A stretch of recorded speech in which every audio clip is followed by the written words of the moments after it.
Lagyan pa natin mga guys kasi hindi pa kulang pa guys. Ayan. Sunod, Matatakpan na yung kilay mo. So, look it. I'm just ulitin mo. Tutay, di ba tutay? No! Bakit? Baka naman tutay No, nasa adult. Pinag-wala ko. Guys, consider naman na second. Meron ba? I-blend na natin. I'm not English. I'm not Sudan. Okay. That's like that. Chinese mo na lang sila. No! Annyeonghaseyo! Korean yan eh. Chinese mo sila. Don't say Korean. Annyeonghaseyo. Sige. Guys, so diba? Ganda ako mag-makeup. Okay. The third step is the blush on, guys. Sobrang kalat niyan. Sobrang kapal niyan. Look at here. Patay tayo dyan. Okay guys, mag-blend na tayo ng blush. Ang buhok ng tip.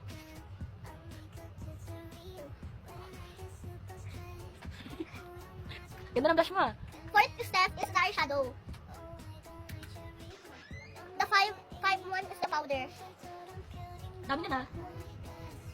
Ang katang mga makeup mo. Kalat ba? The next step is the eyeliner.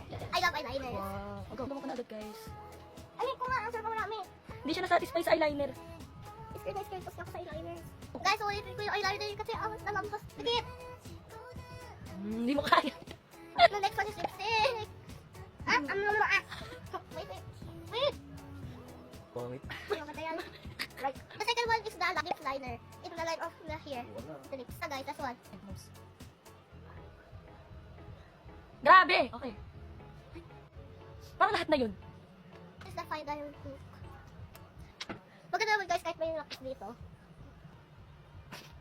Hairstylist ko din pala siya. Bye! Ito na yung makeup sa akin ni Tutoy guys.